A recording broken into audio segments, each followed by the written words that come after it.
Hello guys, welcome to the channel. In this video I'm going to show how to design a OTP screen in React. So it's a part of one of tutorials in React. You can find a lot of other tutorials in React in my channel. So here I'm going to enter this OTP. I will be able to clear, I will be able to send the OTP once we click on verify OTP. So let's see how it is designed. So right now I have 4 input box design. So for this, to convert this into React functionality, we'll just use state hook in React for the OTP to store, which accepts array. For that, I'll create array of length 4, and by default I will fill that with empty string. That means all the input box will be empty by default. So in case if you have a 6 input box OTP, then you just need to change the array length to 6 here. That's it. Now we get a OTP and the set OTP function. This is a part of use state hook. So this OTP holds the value of the OTP. That is, like right now for us it is an array. So we'll map that and render the input box like as much of we want. Let's say if it is 4, it will render 4 input box. If it is 6, we'll render 6 input box.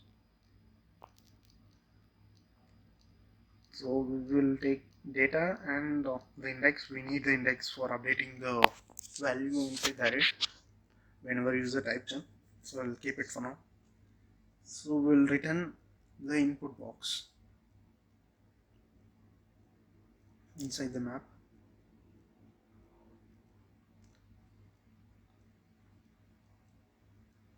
Now actually we need to add a key for all the elements that we rendered inside a map. It's a part of React. We'll remove all this input box. We don't need this anymore, because these 4 input boxes will be now dynamically generated within the map. So here we'll have a value. Now we make this input as a controlled component. So that means its value will be controlled by the state. Now let me create a function to update this OTP whenever user types in.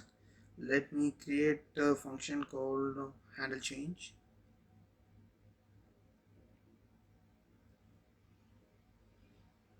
Now whenever user types in, we'll trigger this, we'll trigger the on change callback and call this function handle change.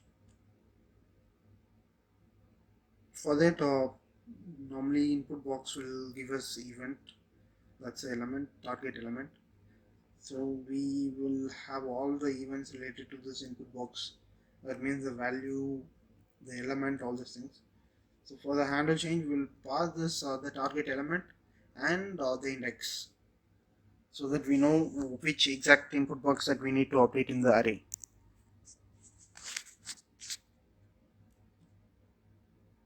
The element, the target element, and the index. Now if you want your input box just to accept numbers, here you need to check if it is not a number.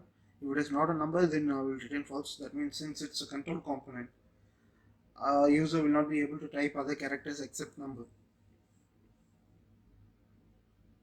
So here if it is not a number, then will return false.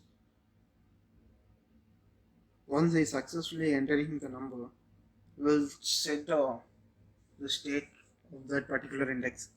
For that I will use set OTP function from the use state hook.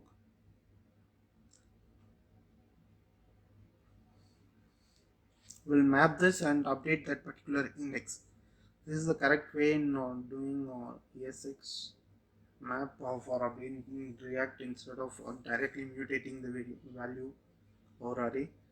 We just map it and update that particular value, which has the value D and the index of this current map. Now here we just check if the current index and the handle change index matches. Then we will update that value with the E element dot value. Otherwise we will return the same D. the value that was in the state right now. Okay, this is done for updating the state with whatever the user types in.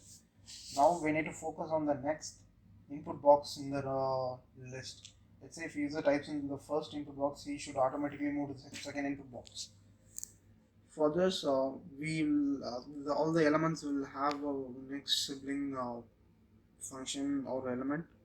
So we are just going to focus the next sibling. So we are checking this because in the last element it will not have any siblings, so we'll create a problem. So if it has sibling, we'll focus that element dot next sibling dot focus. That's it.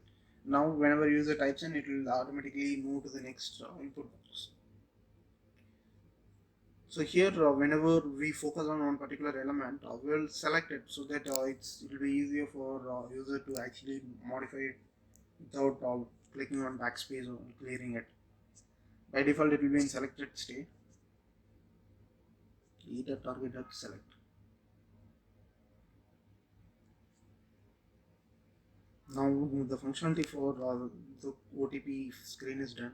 Now if you want to preview this, we'll just join those array of OTPs so that we can have a one single string for the preview purpose. Usually you need to send this to the server to verify the OTP. So let's enter. See, now it will automatically focus on the next input box, and when I focus this, it will select the current element. So you can change it. Whenever you type on, it will automatically move to the next input box. So this is all done. It's very simple, straightforward. Now when we click on this OTP and when we clear on this, we will clear this screen. So on clear button, we'll have on change callback, which again now will map the OTP and set everything to null. OTP.map. This OTP is from the state that holds the value of this array. It will return empty string. That means all the element will be now become empty when we click on clear button. So let me type in something, and when I click clear button, all the values will be changed to empty value. That way it is cleared. Now let me also give you a functionality to write, like when we click on verify OTP, we'll again use the same OTP.join method to send that to the server side for OTP verification. So here you will call the API. It's just for your reference. And also this demo will be hosted in Netlify app. I will give the link for this demo in the description. You can go and view the source code from there. So I'll also give the source code or link in my demo application. So let's now go and see the full functionality that we need on OTP screen. So once I click on verify OTP, we can able to see the OTP, clear the OTP. We can do all sort of functionalities here. So guys, this is a straightforward approach. This is the same functionality that if you are using in React Native also. Thanks for watching the video. Please subscribe for more videos like this.